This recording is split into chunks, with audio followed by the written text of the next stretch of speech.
Put the kids to bed. Dad's home. We are the DWO podcast, representing the Dad World Order. I am the pretty face papa himself, Mr. Magnificent Mike Martin. With me, as always, my dos padres, Senor Big Rig, Eric Maffey. And he makes us three. He is the world record holding, wrestling t-shirt wearing, wrestling t-shirt guy, Cephas. What up, y'all? Papa circumstance. What is up, everybody? We are the DWO podcast, as Mr. Magnificent just said, and we are here tonight with Mr. Ed Gonzales. Ed, I got first question for you, always the most important. How the heck are you, sir? Brother, I'm doing great. I just have a couple questions, though. Sure. So, like, the DWO is the Dad World Order. Correct. What if my pull-out game is super strong and I don't have any kids? It's fine. That's fine. Dad Okay. spirit. All right. Respect the game, player. Yeah. No, I'm good, brother. How's everybody else doing? We're doing great, brother. We're doing absolutely Good, man. But even though you don't have kids, Do you have a dog or something? I got cats. There you go. Well, there Counts. you go. See, look at All right. that. well, then that leads There's a into loophole in the the whole next thing. question, which we ask everybody. Mike, you and him with the follow-up. Sir, what do you keep your thermostat set at? I would tell you, but it's on my phone, and I'm using my phone to like talk to you guys. I want to say like 68. Okay. Perfect. Perfect. Yeah. Good Anywhere job. between 68 and 70, I think is We've had a couple weirdies on here the last couple times, man, keeping their houses in like the 50s, and I'm like, what? On what planet? I don't know about the 50s. Don't get me wrong. I have my days, but yeah, I'd say pretty consistently between that 65 and the 70. I would Right. say is Like, that's Is- respectable. Like, yeah. Oh, I like to keep my house like it's Antarctica. Thank you very much. And I, Well, I'm see, not comfy. the Less thing time is, for seeing me my though, breath. is I'm always down here in the basement because this is where I work. Like my office is literally on the other side of this camera, where all my fun stuff is, where the big screens are. Like I'm down here all the time. So literally where I sit, there's a vent right above my head. So like if it gets too cold, it's awful. So, And I'm man, a fat dude. Like I'm a rotund gentleman, and Right, I can I get take I can take some cold. But Trust me. man, sometimes 65 to 70s, that's a good temperature. right. See, dad at heart right there. I love it. Love it. So I guess we should probably tell the people, all 0 of you that are watching. All 0. Well, you know what? You put me on the flyer, and I've never been known to draw a dime. So We'll get him on the replay. yeah. No, all both of them. Yeah, all both of you. So you run the Squared Circle Expo? Is that correct? That is an accurate statement, sir. Okay. Yeah, All right. Squared Well, Circle Expo is it's me, my wonderful, understanding wife, my buddy, my partner Adolfo, and his even more understanding wife. It's the 4 of us together that we put these little shindigs together. well, that's Little selling shindig, it man. selling it a That's- little short, but all right. Yeah. So how's that feel, man? Because I've seen you from back when, you know, I've known of you, I think, for like around 15 years now.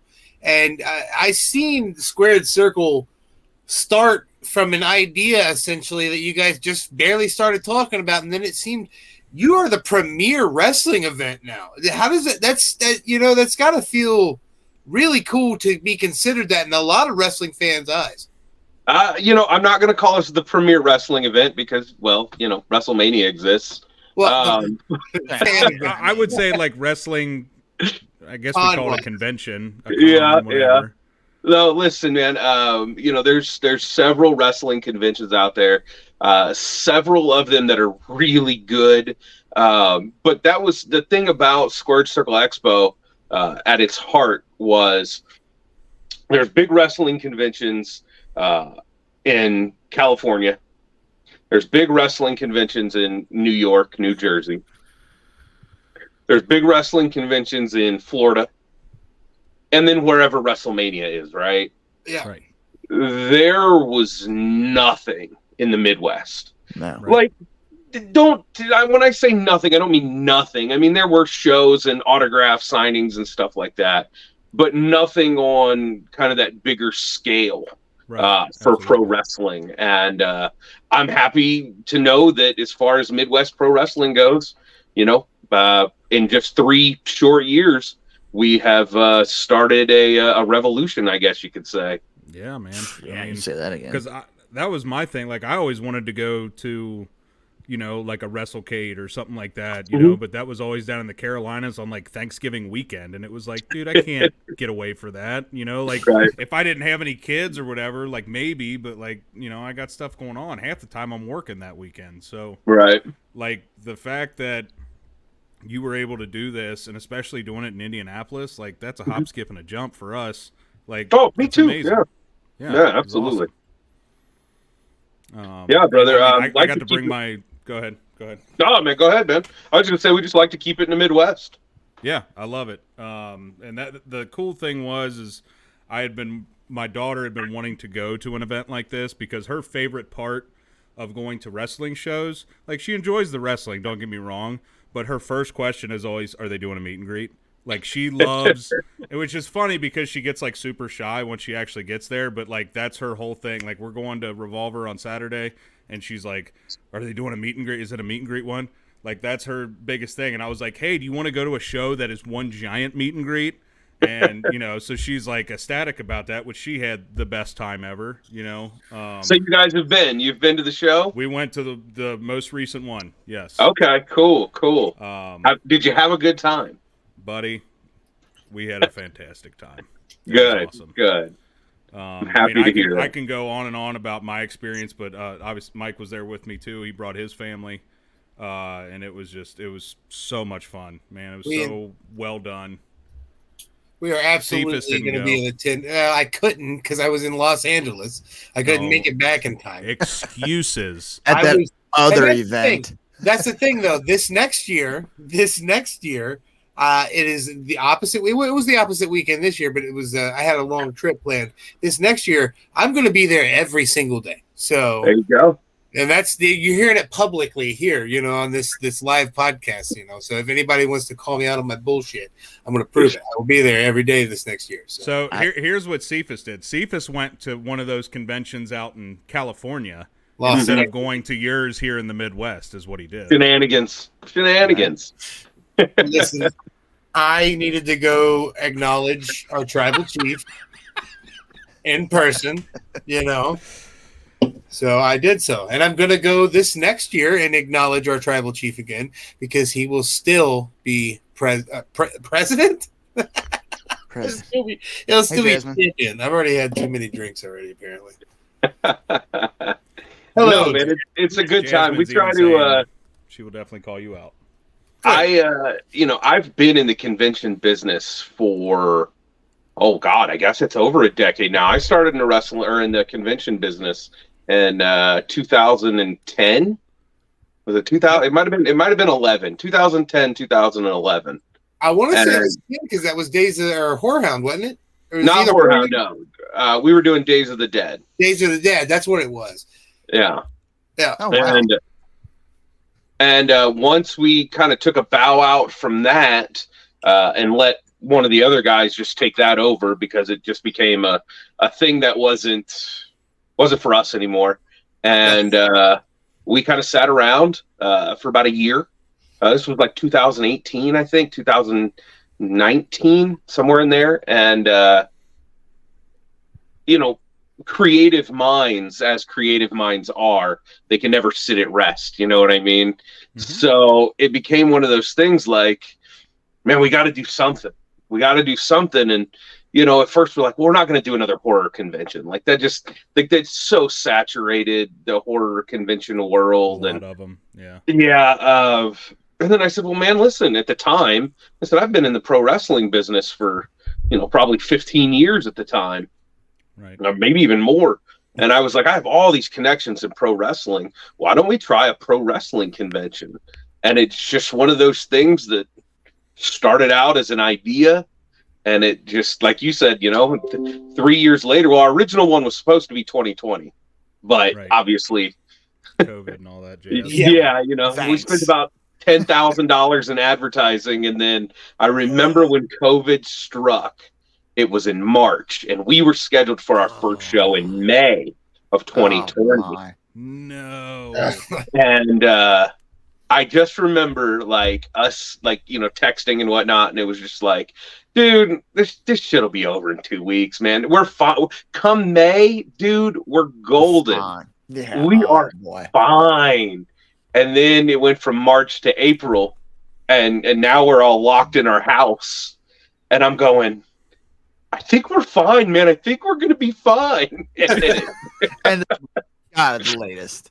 I think we all had that in our heads, man. I had a private one bedroom place on Treasure Island with my wife, and we were going to WrestleMania 36 together, and it was going to be our honeymoon that we never got to take. And then when they canceled Mania, I was like, no. I was so pissed, dude. I still remember that being like, they're not going to cancel WrestleMania. They're not going to cancel Mania. There's no way. And then they did it, and I was like, what is happening? Yeah, dude. That's how you know it was serious. Right. I think I'll be honest. I think when they officially announced Mania was canceled, because at the time our show was going to be like 3 or 4 weeks after Mania. And I think when they canceled Mania, we were like, it's over, dude. It's over. Yeah. Oh, gosh. Yeah. And but hey, you know what? We came back the following year amongst a ton of COVID restrictions still. And we rocked it out. And then the following year, no restrictions, rocked it out. Last year, or I guess technically this year, we rocked it out. So yeah. So how, I guess my question is like, how did all that, like you said, you got a lot of connections and stuff like that. Was it just kind of like, hey, would you be interested in doing a convention type thing? Or like, because I don't know like the financial and logistics of all this stuff. So I guess just if you can kind of explain that. Sure. I mean, I'm not going to talk about financials, but let's just say it's not. I mean, you know what I mean? Yeah. No. So I started in the wrestling business in like the year 2000, 2001. I was a shitty indie worker, just being shitty, but I have this natural knack. So how do I put this? So in today's pro wrestling world, which I could never survive in, by the way, FYI, these kids today on every level are 400 billion times better than anybody in my generation, just for the record, like athlete wise. Oh, yeah. Oh, yeah. Sure. So when I first started in wrestling was the secondary thing for me. The most important thing was, all right, where's the party at after? What strip club are we going to? Who's got the booze? Like, what do we do? That was why I got into wrestling, because I wanted to party like a rock star, right? And through those ventures of partying like rock stars, I got to, rub elbows and work with a lot of big name guys. So when it came time for that, I just said, I know this guy, I know that guy, I know this guy. And most of them, I can call them up and be like, hey, I'll pay for your travel, pay for your hotel room, and you don't have to take a single bump. All you got to do is sit at a table and scribble your name on paper. And they're like, bet, right? Yeah. So that's how, like, the first few guys started rolling in, So that, I mean, obviously you got to get like kind of, at least a few like bigger name draws, and then do you ever have wrestlers that kind of like ask to be a part of it, or is it you just reaching out to everybody? The first year, no, it was nobody asked to be a part of it. Being a first year anything, you're basically like, these guys are going to fall flat on their ass. Like, Right. we're not, and in the people that you ask and you say, how much will it cost for you to do this? The number's 3 times what it normally would be, because they're like, this is a first time guy, and Right. this guy's going to suck. But luckily for us, to go back to that other convention venture that we did, through that convention venture, we got to make a lot of connections with a lot of agents, right? So pro wrestling now is more like Hollywood, whereas these guys, they're not taking their own bookings mostly. No, I'm not saying that they're all not that way, but a lot of these guys have agents. Mm-hmm. Luckily, a lot of these agents that we were using for the movie stars, the TV stars, and the rock stars, they also represented a lot of the bigger name pro wrestlers. Okay. Yeah, So it helps that we already had that relationship with agents to say, hey, I want MJF, or I want Kane, or whoever it may be. And they're like, bet, let's do it. So yeah. That makes it a little easier. You kind of have a middleman who knows all the numbers. You know what I mean? Oh, for sure.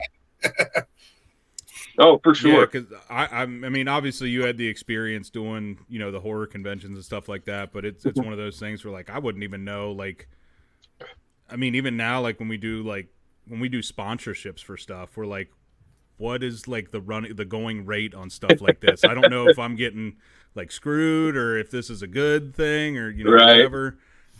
So yeah, that's gotta be helpful, kind of already having that experience going in. A lot of it is learning on your feet, though, man. At one point, nobody knew how to do it. You know what I mean? But you learn. You'll fail 100 times. As long as you succeed once, you'll be all right. Right. And see, that's what we're doing here, Ed, is we're only about 6 months running of a podcast, man. But, we've kind of got this umph behind us, and we're getting some really significant guests on, and we're just going to, then when you don't have a significant guest, you call me. Hey, whether you want to give yourself credit or not, man, you're Eddie fucking Gonzales, dog.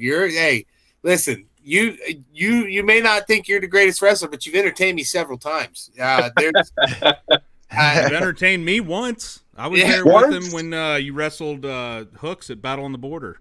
Yep. Bro. God, thinking about that hurt. That was so fun. Came over and grabbed his beer out of his hand to Hulk up. That's the type of shit, man, that I love, man. I loved it. Like, I don't want to give him too much credit, but a local guy around here, and I know you know who I'm talking about, Carson Drake. He's got that level of crowd interaction that you do, but in a heel way that I love so much, man. Carson's great. I mean, I first met Carson a couple years ago. I had this weird idea that, like, I was going to start taking bookings again. I don't know. Right. And my buddy, Timmy Lutz, he, at the time, he had I'm not going to call it a school, but he had like a training building with a ring and all that shit. And I said, hey, Timmy, you're not too far from me. Let me come and roll around. And he's like, yeah, come on up. And I showed up, and Carson was one of the first kids in there that I had met that day. And he just has something. That's a good kid, man. That's a good kid. Yeah. And he's better every time I see him. You know what I mean? Like, exactly what I was just about to say. He is exponentially increasing in that. I brought a sign to just a simple show we went to 2 days before Mother's Day, and I brought a sign that says, Carson Drake doesn't call his parents. And instead of just blowing it off, man, he made that the whole thread of his match. He called his mom in the ring, and his mom hung up on him. And then literally there was a whole group of kids who was chanting, your mom doesn't love you. Your mom doesn't love you. It was awesome. He crafted an entire match with somebody he didn't have like a storyline with out of a sign. And that right there, I was like, man, genius. I don't give this guy any credit, but damn it, that's genius. Now, I will tell you that, and this isn't a knock on anybody that's in the area or anybody that's this is not a knock on anybody, but out of all of the kids that I have seen recently, right? Like I look at wrestling different than a lot of other people do just because of my experiences in it. And I would say there's probably 4 guys in the immediate area that I think has a damn good opportunity of being one of the next guys that I guess you could call it gets called up. Whether that may be Impact or AEW or WWE or whatever. Right. There's probably, like I said, about 4 guys that I'm thinking right off the top of my head. And Carson Drake is definitely on that list. He's still a young kid. He's a good looking kid. Me personally, I know this sounds funny coming from a guy that's built like a melted candle, but I'm stealing that. He's getting some size put on him, which is always great. I think the kid's got something. The kid's got something, and I think the world is going to know he's got something at least within the next 5 years. I think you're hitting the nail on the head, man. I really do. I think there's something special about him. I really do. I think that he has that it factor, which is something that is lacking in a lot of people these days. So for him to have that and to have the mental faculty to, smart kid too. Yeah. So give me another person on those 4 people, man. Give us someone else that we should be hype on. Man, you're gonna put me on the spot like that? Absolutely. You can't say there's 4 and then he's one of them. I'm not making you give all 3. Just give me another one. Give me somebody else we should be on the lookout for. All right. So this guy, he's actually been around for a long time. I'm not gonna like toot my own horn or anything, but I helped this kid break into the business. The first ring he ever stepped into, that to my knowledge, and worked like a match, was in a ring that I put him in. He's, this isn't me just saying it because he's one of my best friends, but he's one of my best friends in the whole world. Groomsman at my wedding, but I think the veteran Jack Vaughn hell yeah, is hitting his stride. It's taken him about 15 years, but I think he's finally hitting that stride, and he's on his way. He has everything, man. He is part of the reason that I have become such an indie guy lately. Because to be fair, I used to just be the WWE, AEW guy. You know what I mean? I would watch the TV stuff. And then it started with people showing me CZW. And then I started watching CZW, and then I heard about Hamilton having FGW, and it just slowly built into this whole thing. And now I'm like an addict to indie wrestling. His whole gimmick is so great, man, and he's such a great dude too. So it's cool to see a good dude succeed. Yeah, no, absolutely. Whereas I think a guy like Carson, who I think is going to be there, I still think he's got a little work to go to get there. In my personal opinion, I think Jack Vaughn is there. He just needs the right person to see it. Yep. You place that exact character that he's doing right now in the Indies on an AEW, he will get it. You get ROH, AEW, MLW, whatever you want to, whatever W. Right. Just put him in a feud with the Young Bucks for a month, and that the internet would explode. It's so funny because I've known Dustin for 20 years, right? Like I've known him for forever, and I knew he was starting to put stuff like on like the TikTok and all that other stuff, and your friends, you always want them to succeed no matter what, right? You just, that's my boy. I want to see him.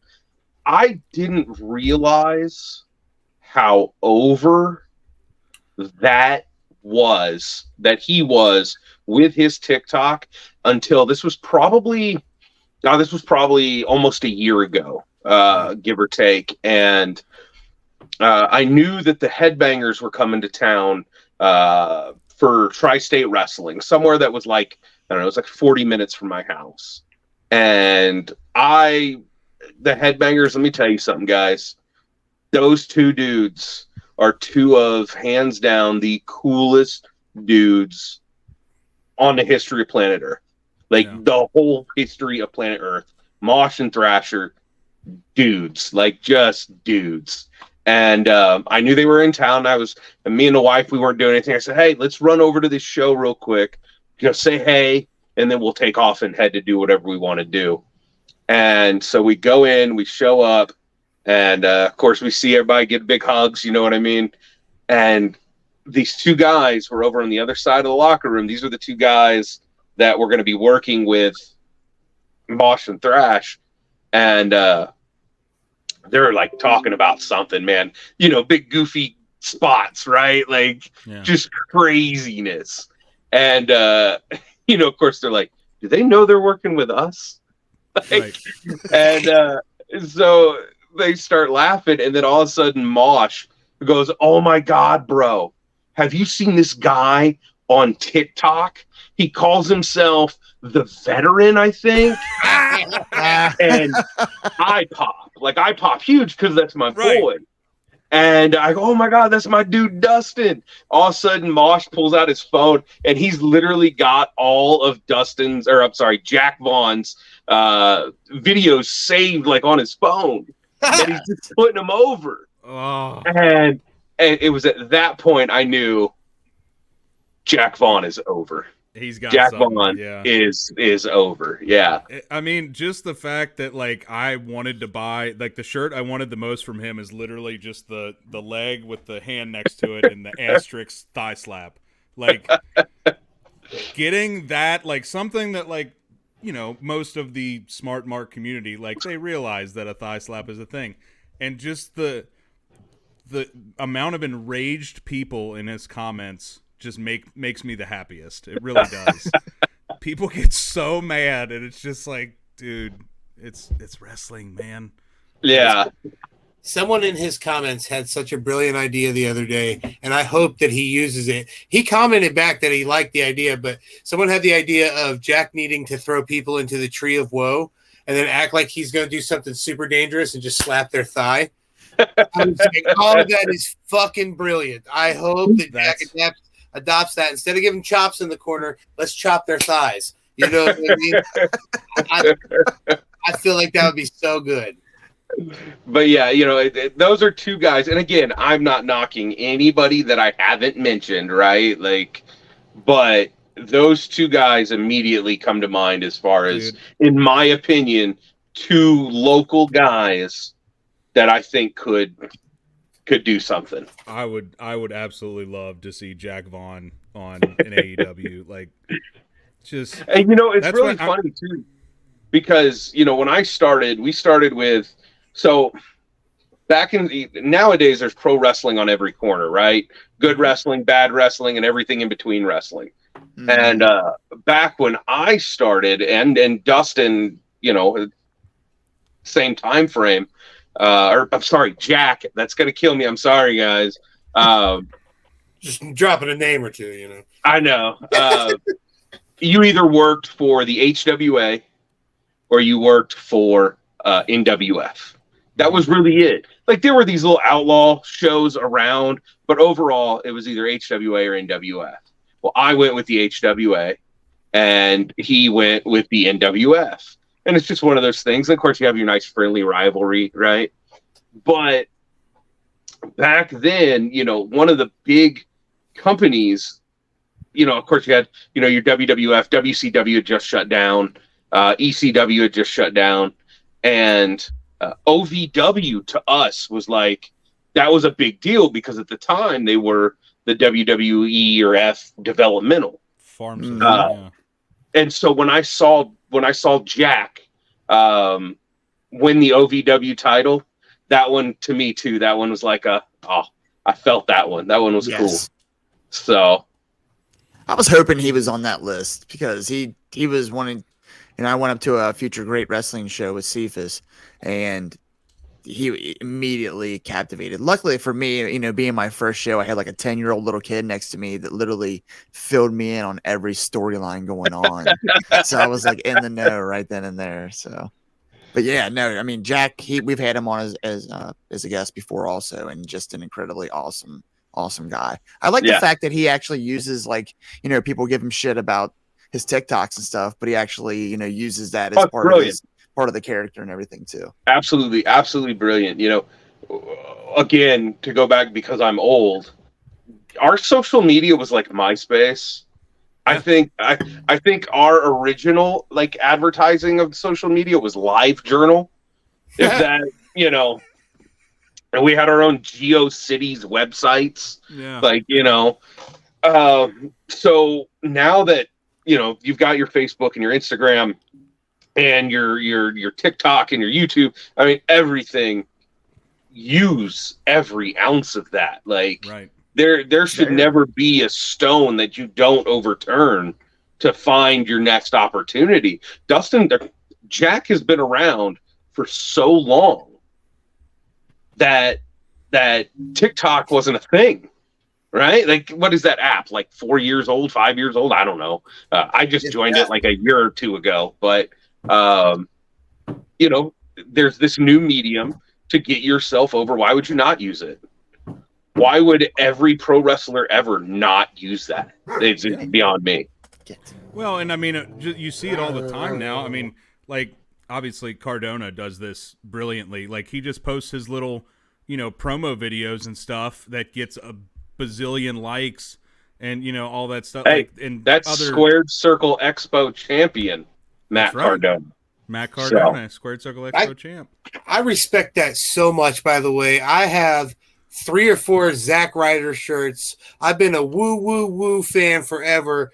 At some point, I gotta meet him, man. He's on my bucket list of meet and greets. I know I've got plenty of chances in the future, so I'll take it at some point. But God damn, I love to see him get the respect that he deserves because I've been such a fan for so long. And when I saw he was your champion, I was like, yes, Ed knows what's up. Ed knows, you know what I mean? Like this is the perfect guy to put in front of your company, man. I mean, he's for sure. Brilliant. I respect a guy like Matt Cardona, and to that same extent, Brian Myers, Heath Slater, really that whole pod crew. I respect those guys so much because these were dudes that had the dream job, right? They're in WWE. They've been there for, I don't know, 15 years or whatever it was, and then they get fired, right? And yeah, AEW exists and Impact exists, and there are other avenues now to get paid and make money in pro wrestling, but these dudes literally took it on their own, right? Yeah. They not only created the major pod, they created their own toy lines. They said, you know what? I'm going to show the world that you can make a good living on the indies. And damn it if they haven't. You know what I mean? So I respect the shit out of that. The pioneer of that was Colt Cabana. Colt Cabana was like the only dude I knew forever that was making like a legit living just working the indies, and just all guys. And those are all guys I bring to my shows because, regardless of, what's perceived as talent, regardless of it, I respect the hell out of those guys for putting in the work. I respect the hell out of that. Matt was such a genius too, with going into GCW. I mean, which is notoriously like anti the big leagues, and he was Mr. WWE soft style. I mean, that would have been like the Miz going in there and winning the title from Nick Gage. You know what I mean? Right. So that was, I mean, it's just freaking perfect, man. The Deathmatch King. We do have a couple comments here. Big Propaganda Wrestling Podcast. What is going on, fellas? What up, guys? What up, guys? They said you're awesome too, Cephas. Thanks, guys. And they must not know him. What is your favorite wrestling T-shirt? Man, of all time, if we're going all time, it's got to be the Austin 316. But currently, my favorite wrestling T-shirt is my Danhausen Swirl Rucking Fountain shirt. That's probably my current favorite wrestling T-shirt. Is that the one you wore at your last show? Yeah, that's what I wore at my band's show. Yeah, so And I also like my Orange Cassidy custom T-shirt. hey, that's 101, baby. Yeah. Love it. And also, Ed, this was a response to you saying you look like a melted candle. We have at least the candle is lit.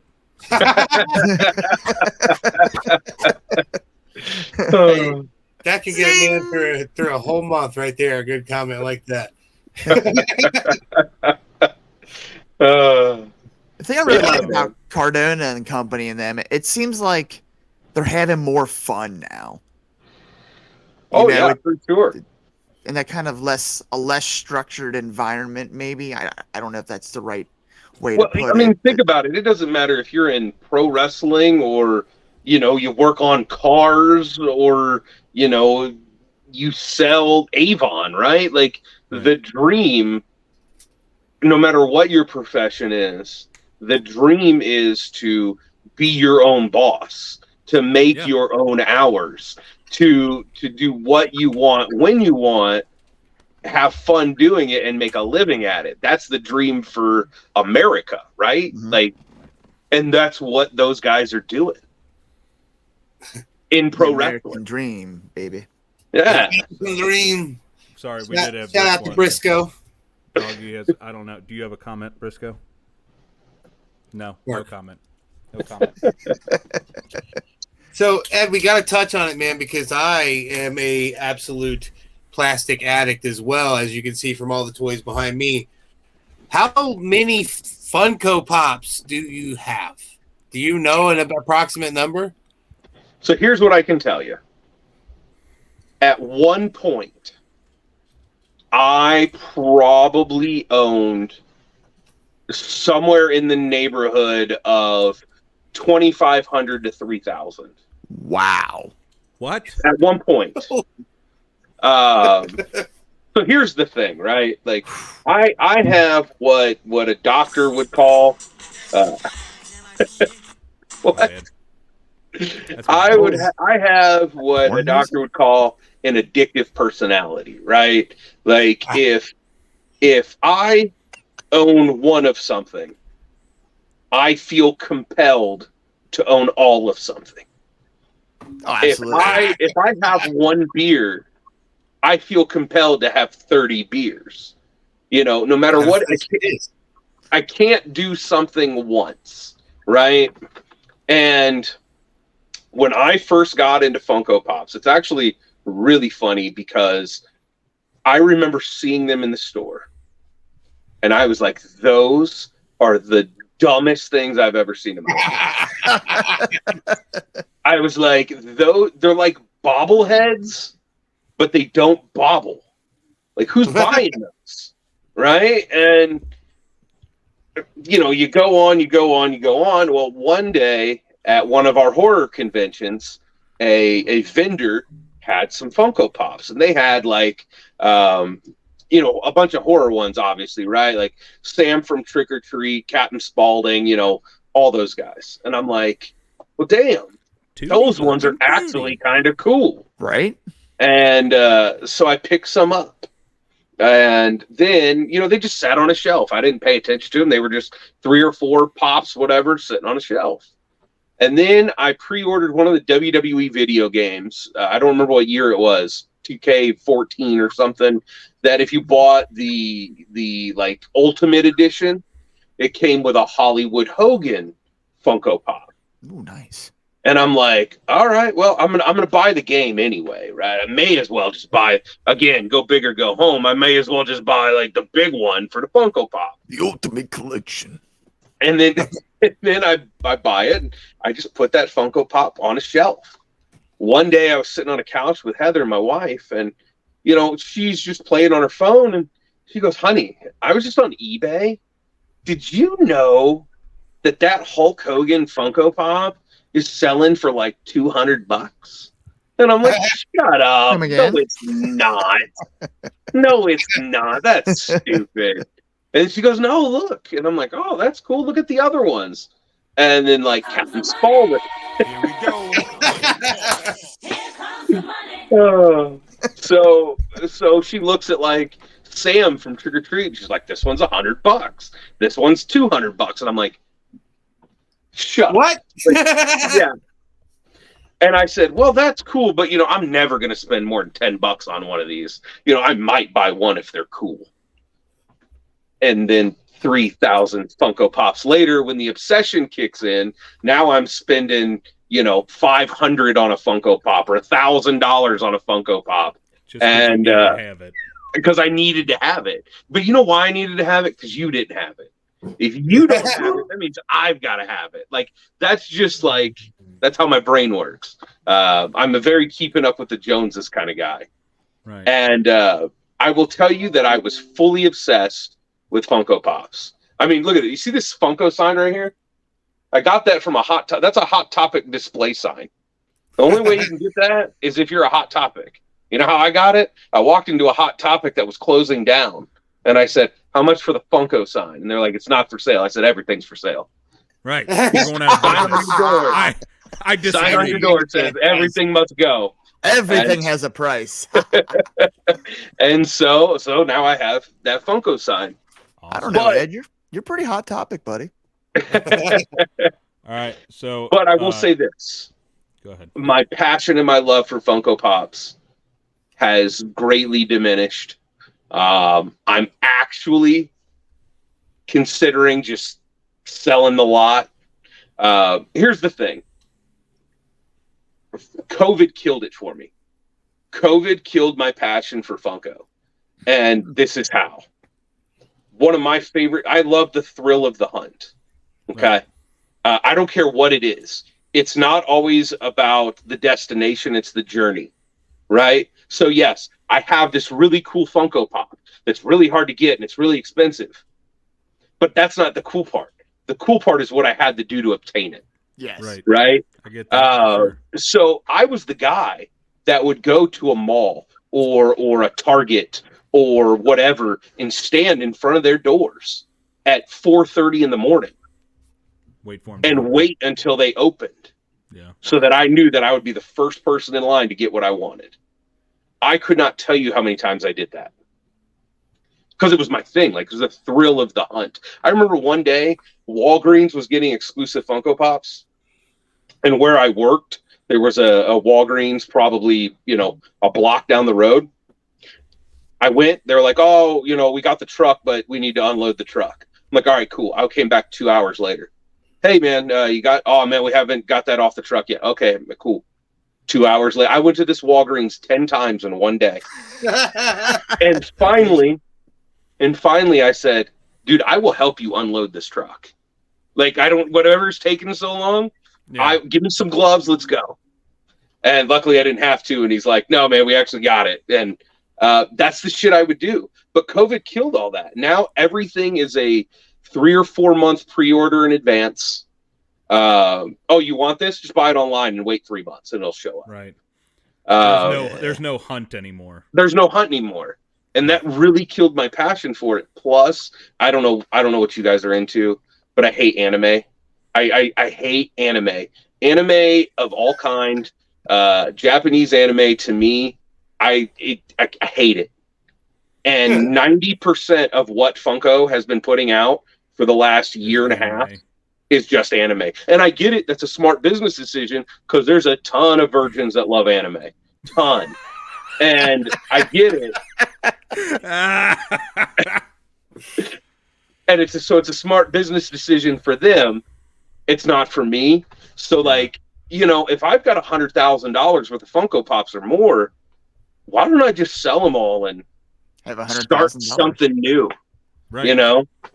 So that's where I'm kind of at. So we actually got a couple questions for you here before we get too far along. So we're about to shoot a blog Saturday. Mikey from the show scored an unopened box 1991 WCW trading cards. Any advice on getting cards graded or trading?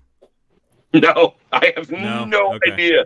So a funny story again about those nights/mornings hanging out at Target. So pre-COVID, nobody gave a shit about cards, bro. Right? I don't care who you are. Nobody gave a shit about cards. Cards were cool when it was like the 90s, like when I was a kid, and everybody was Same. collecting cards. Yeah, baseball cards, Pokemon cards, all of it. Yeah. In 2018 or 19, nobody was collecting cards, bro. Nobody. And you can't tell me any different. Yeah, your uncle's best friend's cousin has been collecting cards since 1964 or whatever. Yeah, those guys are the exception, not the rule. Nobody was buying cards, sports cards, Pokemon cards, any cards. Nobody was fucking buying. And then one day, this was around COVID-y time. It wasn't like full lockdown. I'm standing in front of I'm sitting in my car in front of a Target. And I see somebody walk up. It's like 6 o'clock in the morning. There's like 2 more hours before the store opens. And I'm like, shit. I'm not going to be the first in line. I'm not going to get the chase. That guy's going to get the chase. I'm pissed. So like I get out of my car as quickly as I can and I like waltz up to the door. And then, of course, it's always that weird standoffish look because you guys are both nerds, right? So awkward. I know it. God, I know that. I know why we're both here. And finally, one of you's got to speak up. And it's like, so what are you here for? And he starts telling me about these cards. Like it's the day Target gets cards delivered or something. I don't know. And I'm like, oh, really? Cards? Of course, I'm standing in line for a vinyl Funko Pop. Who am I to talk shit about anybody? But in my mind, I'm like, this guy's a fucking nerd. Look at this loser. I'm getting Funkos. I'm cool. Exactly. That's exactly right. And then it was so weird because then it was like week after week, there'd be 10 Funko Pop people. And then there'd be 8 Funko Pop people and a card person. And then there'd be 4 card people and 5 Funko Pop people. And then there would be 10 card people and me. Right? Like it was like this weird progression. And now everybody talks about cards and gradings and rookies and logo men. And I don't get it. I don't know it. I'm not talking shit. I am talking shit because that's what I do. But I know nothing about cards. It's so weird. Ed, you keep saying you're old. How old are you? I am old. How old do you think? So around these parts, I hold that title. I am the reigning and defending Universal Old Champion. How old are you? 43. Oh, you got me by this much. Yes! And still! But you got to remember, I used to fall down for a living. So I'm only 42 years old, but my body is a clean, young 87. I went to Catholic school, so. That's a different type of abuse. No, but what I was going to say is, yeah. Woo. Anywho, that's a whole different podcast. Oh, shit. So before we move on from the Funko Pops. Get my question out. You're good. You're good. My bad. I didn't mean to cut you off. Let's talk about baseball cards at conventions. I mean, it's so. I was thinking you probably grew up the same time I did, and like one of my fondest memories growing up was collecting baseball cards and going to baseball card conventions. Like they were the shit back in the day. I was a basketball card kid back in the day. I've never been a big baseball fan, like just in general. But I was always a basketball card kid, and I never went to any conventions or anything. I didn't know those things existed in the late 80s, early 90s when I was, but like it was the early 90s, man. It was Michael Jordan and Charles Barkley, and yes, you know what I mean? So I was a basketball card kid, but I also wasn't the kid that, was collecting to resell. Like I didn't know that shit back then. You know what I mean? Right. And you know what? I make jokes. I really do, guys. I don't think if you watch anime, you're a virgin, and most of you anyway. I don't think you were getting some people that were pissed off at you here for a minute. I just making jokes, but no, cards, I know nothing about them. They do not interest me in any way. So Ed, do you have we got another one for you here real quick. Well, 2 more. Do you have your own Instagram, or is it just the squared circle? No, squared. I can't remember if there's underscores or not. It's squared circle ed, but I can't remember if it's squared underscore circle underscore ed. It's one of those. We'll look you up. Because I used to have my own Funko Pop page and channel, YouTube channel, the whole nine. But again, I kind of fell out of that love of Funko Pops, so I kind of rebranded it. But it's around there somewhere. And then Cephas, I guess this one's for you. Favorite shirt is the DDP Self High Five shirt. Hell yeah. Bang. That is a good one. You know what my favorite shirt is of all time? Yeah, let's hear it. The purple Rockers t-shirt. Okay. Nice. Where they're like cartoon guys on it, you know? Yeah. And it's purple. Yeah. Yeah. That's the number one wrestling shirt for me. I got to get that on the count, man. That's a good one. That's a great one. I love the Rockers. Oh yeah. Well, Marty's a train wreck, man, but I love him to death. He is one of, I'm not going to call him a best friend because I kind of had to cut ties with him just because of the shenanigans. But man, me and Marty have had some. We've had some times, brother. Business was rough back then, and some guys, kind of held on to some of them things, and some guys let them things go, and some guys had better support systems than others. How about that? Here's my argument for Marty, and then I'll let you guys move on or whatever we're doing. But Marty is a genuine dude. Like, he doesn't mean harm. There are times where he gets a little inebriated and something sounds really funny to him, but maybe not so much to the rest of the general public. I can relate.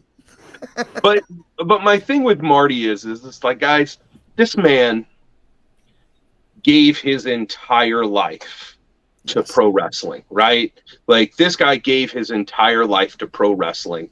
Blood, sweat, tears, and everything in between. Imagine that you gave your whole life to something and was damn good at it too. People don't people talk about Sean. Marty was the better worker. Yeah. Marty was the worst promo, but as far as wrestler goes, Marty was fucking good. Yep. But imagine that this business that you bled for and lived for and did everything in the world for, you are now, your name is synonymous with failure. Yeah. And when I say that is anytime WWE brings in a tag team and they go to break them up or whatever, right? What do they call the other guy that's not the star? The Jannetty. Yep. Right? So now imagine where your psyche would go. Yeah. And so constantly you got left in the dirt and Shawn Michaels went off and became exactly. Successful. His name became synonymous with being the other guy, right? Yep. It's George Michael and the other guy. It's Shawn Michaels and the other guy. That dude is such a genuine, honest dude. Again, that has demons. We all do. Mm-hmm. But I can see where those demons come from. You know what I'm saying? Right. Yeah. So that's just my thing on Marty. I love him to death. Again, I had to cut him off from me just because it got a little too much. But I think people don't give Marty the respect that I think he deserves. Does he say stupid shit? Yeah. Absolutely. He does. But that dude was so good in the ring, and he's such a genuine guy. But again, we all have demons. So watch a Rockers match and watch Jannetty. That shit's good. Oh yeah, man. I need to go back and do that. Watch some Rockers as with the adult smart eye, I guess. Because as a kid, I mean, they were the shit, man. Just flashy, high flying, and just freaking awesome. Yep. But no, Marty's, again, just think about that would do with your psyche and see where it'd put you when you're 50 years old. You know what I mean? Sean for that shit back then. All right, Cephas. I'm sorry we cut you off. Oh, you're good, brother. I just wanted, before we moved on from Funkos, I just want to know what your holy grail is. I know you like your cereal Funkos. I followed you on the interwebs for a while, but I know you like the cereal Funkos, but Oh, see, that's a question. fair question too. What's your holy grail? What's your number one? Like, even if you sold your whole lot, I don't think I'm going to sell this one. As far as what I own, holy grails, probably the metallic Frankenberry, Booberry, and Count Chocula. That's pretty cool. They were That's awesome. 480 pieces. They came out in 2011, and the only way you could get them was by going to San Diego Comic-Con.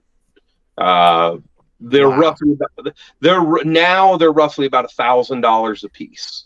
Shit. But those are like my favorites. But as far as holy grails that like it's just unobtainable, there is a Booberry glow in the dark, and I believe I can't remember if it's 6 or 10. There was only 6 or 10 of them that were ever made. Damn. And I have inquired because I know where at least 4 or 5 of them are. I have inquired, and I couldn't find a price under 20 grand. Holy shit. Wow. Yeah. Good Lord. Wow.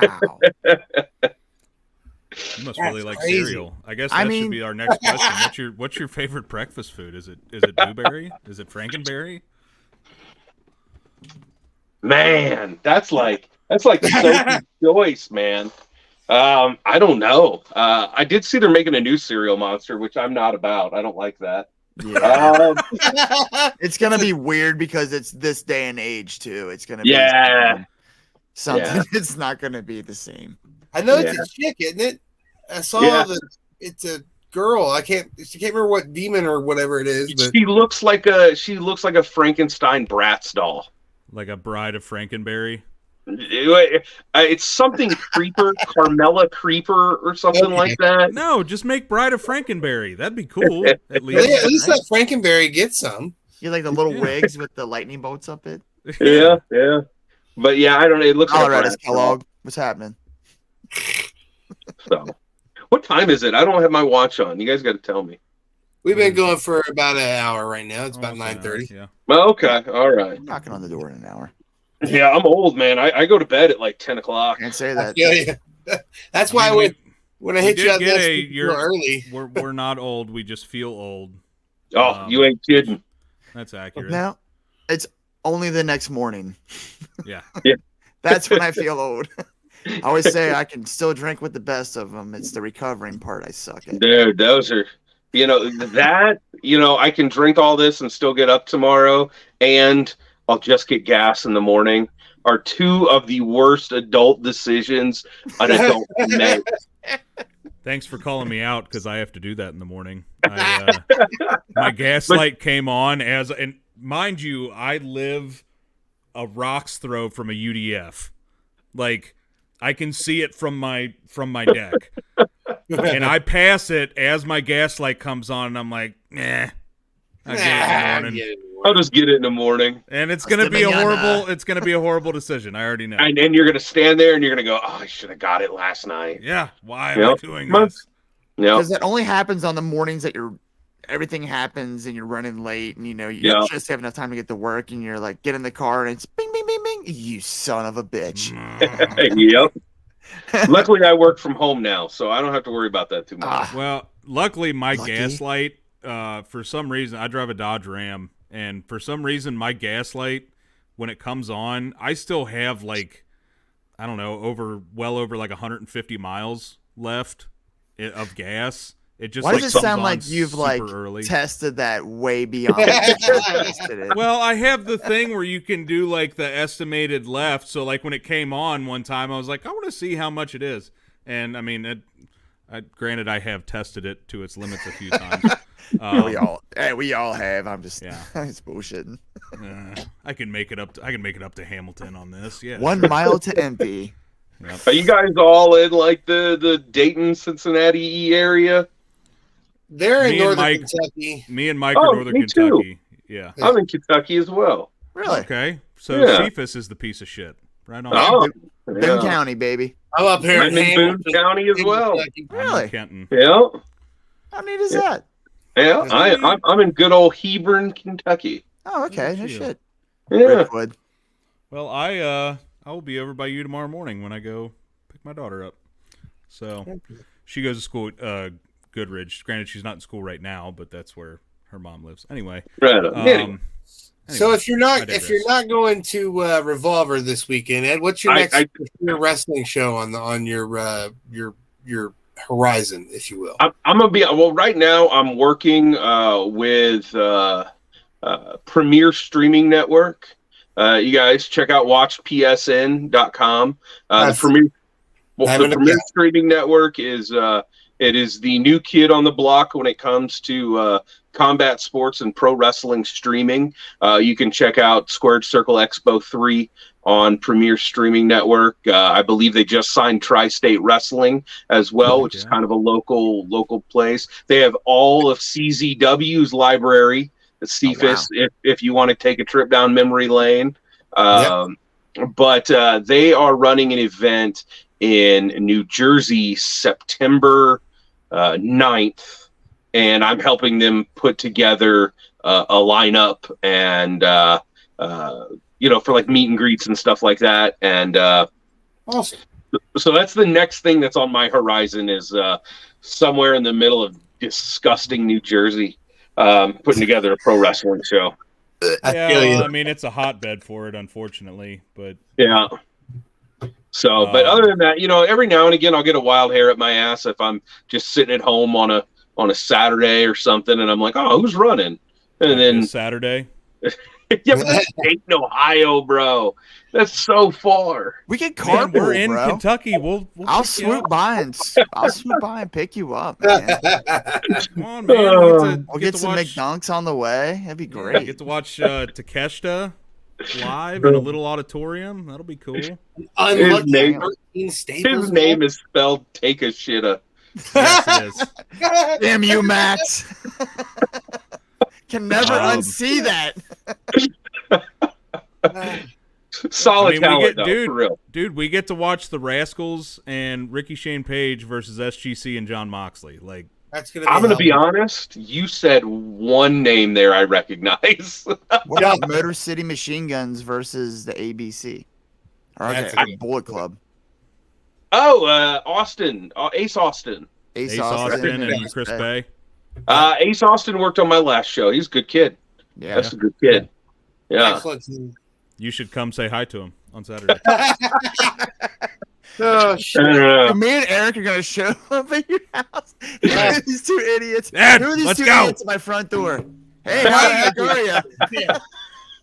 No, I got a ring doorbell, brother. I'll see you coming a mile away.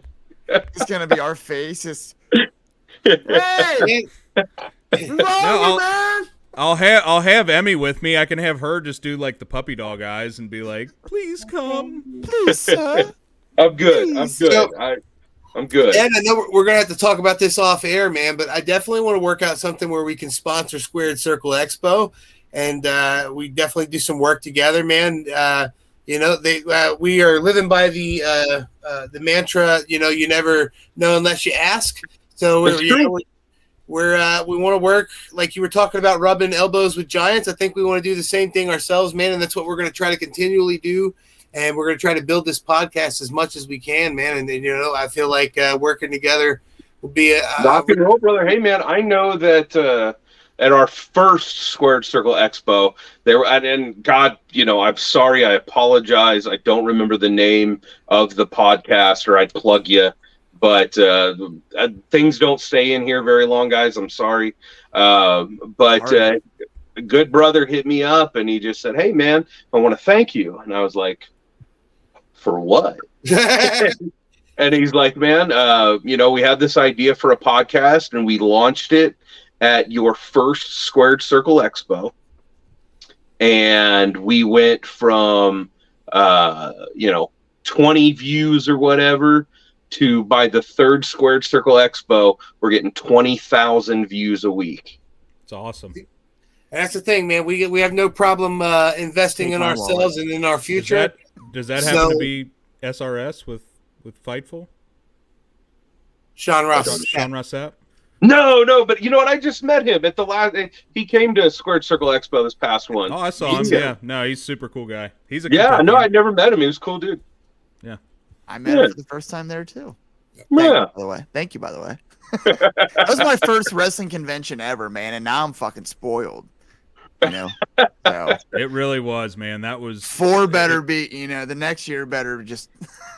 Oh, where'd he go? Oh, there he is. we lost Ed. There he is. Now He Ed's just- the wrestling he came t-shirt guy. back. There we go. There we go. Oh, No, dude, I had such a good time. Like I said, I brought my 7-year-old with me, and like she, got to talk with Marty Bell and Sienna, the Hex, Kylan King. Got to meet Renee Paquette. I think the coolest moment for her was meeting Willow Nightingale. Like she's a big Willow fan. But the coolest part about that is she went up to talk to Athena, who she had met before at a Warrior Wrestling show. And Athena remembered her from that and was like, "Here, let me introduce you to my friends. This is Mickey James. This is Willow." And I'm just like, this is the coolest shit ever, man. You know what I mean? Like it was. Yeah, it was really we neat. try to, because there's a lot of wrestling conventions out there, man. And in my opinion, they're like a cattle call for your money. And they're literally like a dude, like 8 dudes sitting behind 8 tables. Hey, can I get your autograph? $60. And then it's like, have a good day. And then you go to the next one. And then you go to the next one. And that's it, right? I don't want that at my show. I want you to stay there the whole weekend. I want you to partake in everything and anything. Like, we're a party, dude. Like, I think I like to think that we're a really cool party where people just happen to be signing their names on paper. Dude. As opposed to being a place where people sign their names on paper. You Look at made that right this there. possible, bro. That was our cool moment right there. That's a core memory that you created, Ed. Essentially, you being a nerd made that picture happen. It's Yeah. true. That's got to be dude, a how cool feeling. freaking awesome. And what he was, for as big of a star as he is, man, he was really cool to us. Really, really, Nash really is cool. Nash is cool. He's cool. I got no bad words to say about Nash. That was, man, I was so stoked for that. That was just, again, growing up, when we grew up, man, he was the dude for quite a while. And you don't appreciate how tall he actually is, Dude, until you're standing next to I'm him. 6'3", and I'm standing next to him, and I'm like, oh, okay, yeah, you are that tall. Yeah. That's why he's big, sexy. Yeah. That was the first thing, definitely, that caught us. Nice. Yeah, because I'm used to taking pictures with all these wrestlers, and like I'm like towering over them, and everybody's like, "Oh, are you a wrestler?" And I'm like, "Dude, like go talk to some of these people from Oh, back, but I talk about it. So the the Vince's wet dreams of the 6'7", 6'8" monsters." And I stand next to them, and I'm just like, I'm the smallest human possible. Like, it's ridiculous. Yeah. Ed, do you still? I mean, during this whole convention, this is like a stress-filled like event for you because you're kind of at the helm, so you don't get to enjoy it at all. So we're having all this fun. I do get to enjoy it because I get to enjoy it, especially after hours. So Ed will be singing karaoke every night after the show's floor is closed. I will drink until the last person falls down. That's my rule. It's my ship, and I have to go down with the ship. So if there's still people drinking, I have to be drinking. You have to be there with it. That's my rule. And I will tell you that between the hours on Friday of 4 to 10, I'm a wreck. My blood pressure could like start a car and race the Duke boys, right? Like, Wow. I actually had that question. We are the same age. how was managing that MJF line on Friday? Luckily, I have a wonderful team of people, and I didn't have to deal with it. They did. Because I remember we just came Saturday, and like the Jamie Hayter line was long enough, but like I saw pictures of the line out the freaking door to meet MJF, and I was like, around the holy building, bro. crap. Yeah. Yeah. That's wild. Generational talents, baby. And I'm going to ask two things of you. One, I want the opportunity because I saw a podcasting at Squared Circle Expo this year, and I looked at them and I was like, I want that to be us someday. So at some point, I want that opportunity to be there. And two, you can make this happen sooner than later. We want to invite to the after party. Brother, the invite's open to everybody. Yes. The more people, the better, man. I'll bring a bottle. Yes. Yeah. Last, I can't say names. I can't say names because that shit is admissible, and I can't say names. But I will tell you that Friday night. Was it Ric Flair? Oh, I partied with Rick. Let me tell you, all the stories are true. All the stories are true. I promise you. Anyway, but this was before he got real sick and everything. But yeah. The stories are true. We can talk about that when we have you on for a second time. Friday night, Squared Circle Expo at like 3 or 4 o'clock. I mean, people are just dropping like flies, right? Like they're just, I'm drunk, I'm going to bed. It was me, a WWE Hall of Famer. Her name shall remain nameless. Well, there weren't too many of them there, so I can guess on this one. Her friend, who's a former WWE Women's Champion, and like Shark Boy. I'll say his name. Shark Boy. That was the last name I expected to hear. I love it. We partied so hard.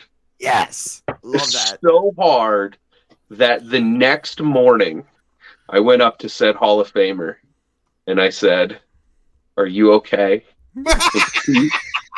She looked at me and she says, "I injured my liver and it's your fault." And I said, "Well, here's the thing. Do you remember the thing you promised to do tonight that you promised last night?" And she goes, "You're not going to hold me to that, are you?" And I said, "Oh, yes, I am." And she said, "Fine." And then she was a part of my wrestling show. So it was yes. It's not where I thought that was going, but okay. I'm a married man, which he's a happily married man. To Miss Hardcore Heather Owen, shout out. She's one of the best female talents local in this area, man. She's an absolute gem of a She's talent. Okay. She's all right. Should have read your Wikipedia before we started. I'm sorry. Oh, boy, man. I love you. Called you a hot topic if I knew that. I was just about to say the same thing. And we've been going for an hour and 12 minutes. I think it's time we wrap it up for the night. But we definitely need to have you back on for another round, man. All right. And we didn't even get to bring up any of your Ric Flair stories. And I know you've got quite a few. I know you tried to out-drink him one time, so we're gonna have to. Oh my! We're gonna have to hear about that at some point in the future, man. But before we go, do you have anything you want to promote? Anything you want to? Keep your eyes on the Squared Circle Expo Facebook page. We're not going to post anything tomorrow or anything. We still got a ways. But keep your eye on the Squared Circle Expo page on Facebook. Give it a like, give it a follow, because eventually we will start again promoting the upcoming show. Check out the Premier Streaming Network. Watch psn.com. You can check out pro wrestling anytime. It's like $10 a month, guys. It's got fantastic, especially if you're into indie wrestling. It's got like just such amazing stuff. But yeah, man, check out Squared Circle Expo, check out Premier Streaming Network, and just go enjoy pro wrestling, man. Just go enjoy it. Amen. Actually, I have that pin on my hat that says "Just enjoy wrestling." And I love having that pin because it does remind me, like when I do get cynical about it and stuff, I'm like, man, we live in one of the best times for pro wrestling right now. Like the amount of good wrestling out there, like it's crazy, because I used to tell people I was born 20 years too late. Yeah. Because I think had I been a grown adult in the 60s, 70s, or 80s, I could have been a star, damn it.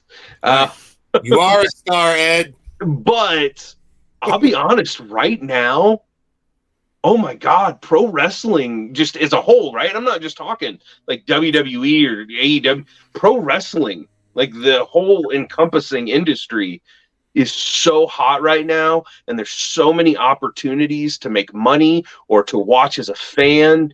Yep. Right now maybe I was born 20 years too early now. You know what I mean? Yeah. Yep. But just enjoy pro wrestling.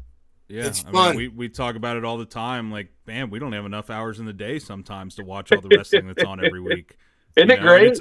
There's so much good wrestling. I mean, like Impact putting on great shows, and half the time I don't even have time to watch that.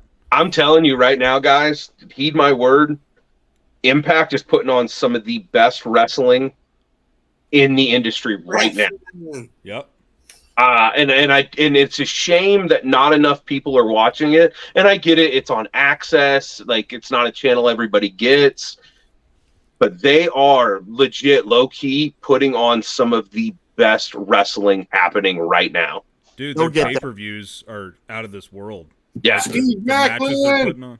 Their time's coming, dude. It's only a matter of time. They're gonna get that deal. It's a lot of those guys is who we see at Revolver and just excellent shows week in and week out. Also, shout out Jake Christ getting back in Impact. Madman getting back in Impact. OVE back together. Love that. Hey, Jake Christ just challenged for the Squared Circle Expo title a couple weeks ago. I know. He's challenging for the Revolver title this weekend. I know, man. I know. I've known him for 20 years. We had our differences, we had our beefs, but we've kissed and made up. So that's pretty cool. That's one of those things that pro wrestling today did. So he didn't burn your belt, did he? No, he sure didn't. So, all right, guys, I'm gonna do it.